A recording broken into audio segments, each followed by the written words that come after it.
8:47 de la mañana, estamos de regreso en Altavoz en Vital, también en las redes sociales de Tribu Televisión. Ya estamos conversando con Fernando Obregón Rossi, escritor y periodista, y con Aldo Cadenas Valenzuela.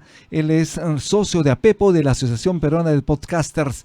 Fernando, estamos hablando justamente de los inicios de la radio, y hay un punto importantísimo, digamos, los radioteatros, por ejemplo. Tu papá fue guionista, además, e incursionó en este importantísimo formato.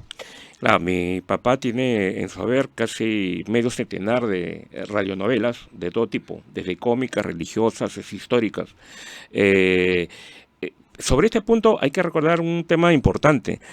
En el año 33 se convoca en España el primer concurso de radioteatro en el mundo y lo ganó una peruana, Ajá. Rosa Arciniega, una escritora periodista adelantada para su época, últimamente reivindicada, pero mayormente desconocida en el país, pero celebrada en España como una de las grandes fundadoras de la radio allá. Uh-huh. Entonces, por ejemplo, es ese tipo de pioneros que nosotros tenemos.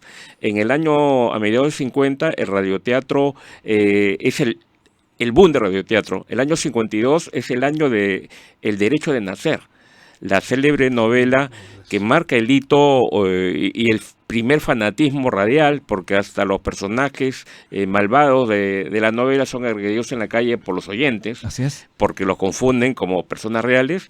Es el año del apogeo. Te contaba que, por ejemplo, en el año 55 y luego en el año 58, mi padre escribe los radioteatros de terror de medianoche, un poco inspirado posiblemente en la gran sensación del tema de Orson Welles en el año 37, Exacto. La Guerra de los Mundos, pero él adaptando las historias que nosotros conocemos de aparecidos, y los hacían en vivo a medianoche.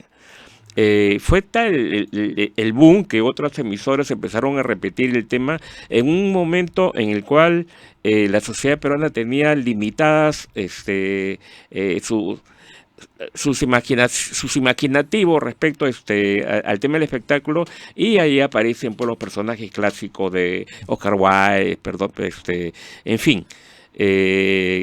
Mi padre más adelante desarrolla otros temas históricos, con RPP desarrolla la gestión, y con Radio Nacional, llamada Fechas Memorables, Ajá. que es una radionovela diaria sobre un acontecimiento histórico sobre tipo sucedió en el Perú. Importantísimo. ¿No? Y justamente sobre el tema, Aldo Cadenas, la guerra de los mundos, Orson Welles, la utilización de la radio precisamente para llegar a los sentidos de las personas, y se generó histeria en Estados Unidos, miedo, terror, porque supuestamente estaban invadiéndonos los extraterrestres. Claro, es que ese es el poder que tiene la radio, ¿no? Entonces, a través de las ficciones, ¿no? Como punto de partida tenemos ese ejemplo, ¿no? Pero a través de las ficciones tú puedes generar ese tipo de reacciones en la gente, ¿no? Claro, por ejemplo, te estaba contando, ¿no? Que documentado está que hubo un experimento similar de este tema de Orson Welles en una radio ecuatoriana, ¿no? Entonces, pero aparentemente no fue bien manejado, ¿ya? Y terminó en un desastre, porque la gente, al enterarse que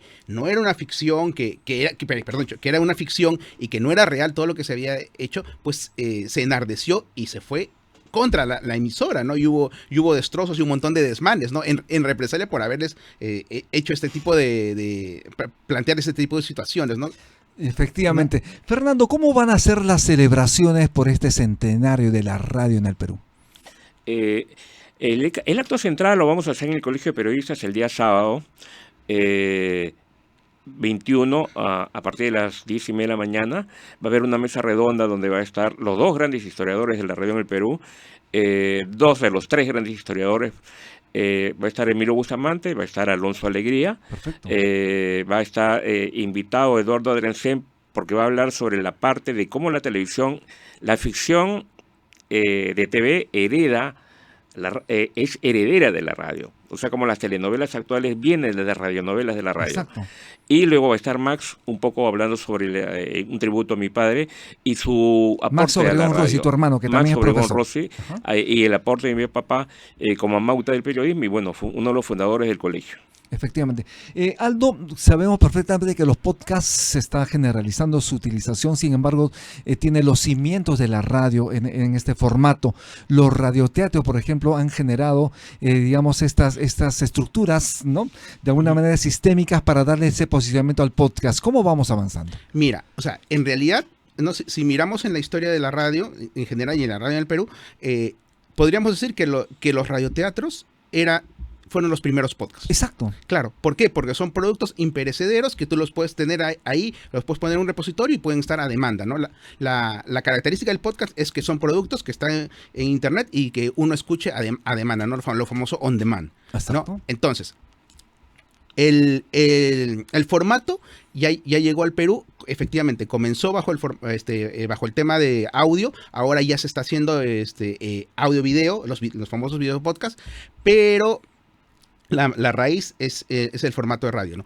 Ya, ahora, en podcast, la plataforma te aguanta todos los formatos. Tú puedes hacer podcast tú narrando una cosa, entrevistando a alguien y haciendo grabando bajo cualquier sistema, bajo cualquier formato, ¿no? Y es podcast, ¿no? Lo que normalmente aquí está primando es el podcast de entrevistas, ¿no? Entonces, que eso es lo Pero que es importante el contenido, claro, ¿no? y eso claro. El periodismo te lo da. Claro, he ahí la diferencia, ¿no? O sea, tú, como una persona natural, puedes sentarte y decir, bueno, yo hoy día quiero hablar sobre...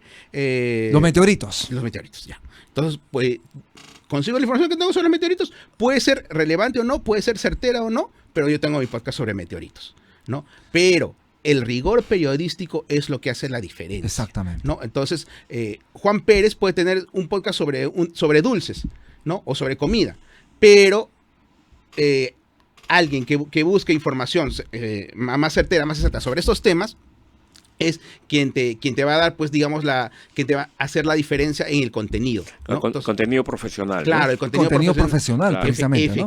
Efectivamente. Además, o sea, el público, las audiencias merecen respeto, merecen contenido de calidad y verdadero, además. No, además hay una cosa, en la radio, a diferencia de cualquier conversación en un microbús, ¿ya? Y tú pones un micro y lo transmites, la radio tiene un formato especial para que la gente y el oyente pueda entenderlo.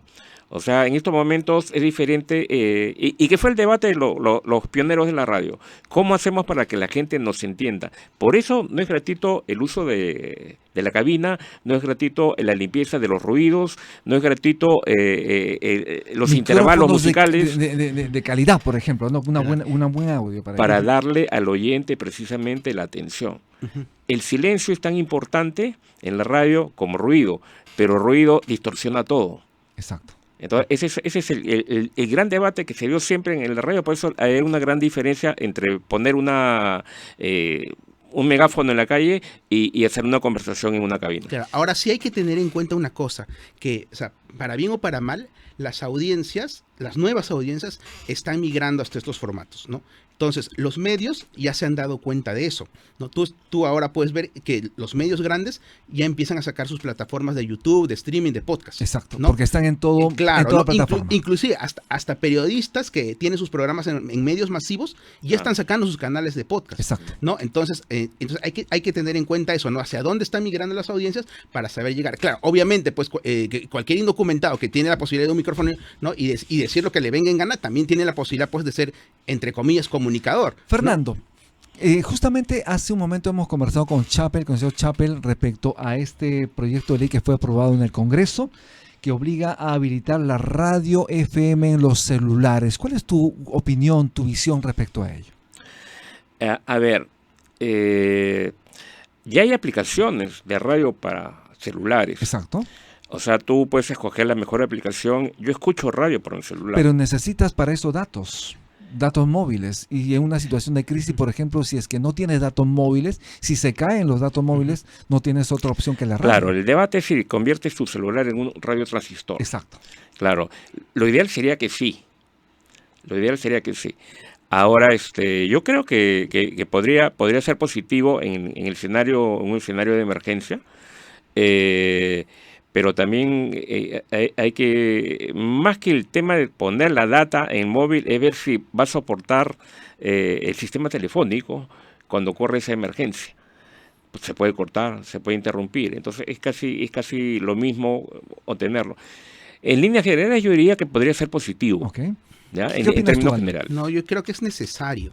No, es necesario porque remitámonos al ejemplo más cercano, el terremoto de Ica. No, todos hemos estado acá, ¿no? Hemos sufrido además las consecuencias. Claro, Además, ¿no? ese terremoto. Entonces, ¿qué pasó? Se cayó todo. O sea, el general de la policía, hablando en una radio nacional, pidiendo, ¿no? El general policía de esa época, pidiendo en una radio nacional que los policías, por favor, sintonicen esa radio para que puedan Sí, coordinar recuerdo. acciones. Sí, recuerdo No perfectamente. te pases, pues. Ahora Claro. lo que yo he leído en el debate, el problema va por el lado técnico del espectro radioeléctrico. O sea, el riesgo es de que puedan en algún momento saturar el espectro radioeléctrico Ajá. y interferir realmente con las comunicaciones de aeronaves, de aeronavegación, etcétera.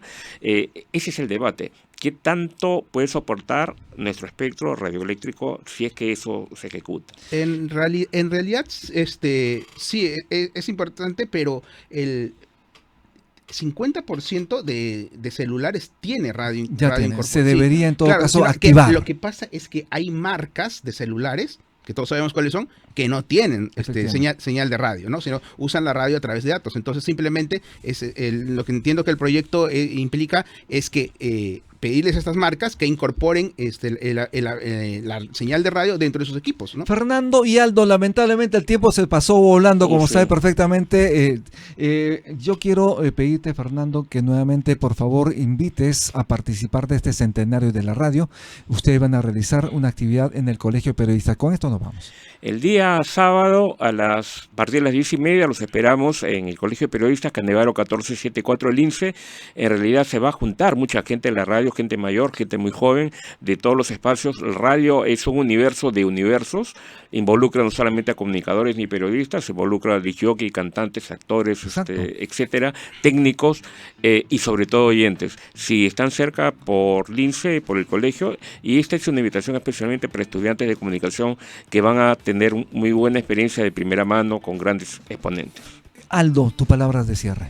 Bueno, hacer radio en el Perú es maravilloso, ¿no? La radio salva vidas, la radio ayuda, la radio es acompaña, compañía te y acompaña. finalmente siempre la radio está más cerca de la gente. Efectivamente. Un aplauso a la radio, obviamente, los 100 años, obviamente, vamos a cumplir pasado mañana a las 11 de la mañana, 100 años de la radio en el Perú. Gracias a Fernando Obregón Rossi, escritor y periodista. Gracias también a Aldo Cadenas Valenzuela, postproductor de audio y socio de Apepo. No tenemos tiempo para más. Nos vemos mañana a las 7 en punto. Estamos en Altavoz en Vital, también en las redes sociales de Tribu Televisión. No se olvide, estamos mañana a las 7 en punto. Gracias.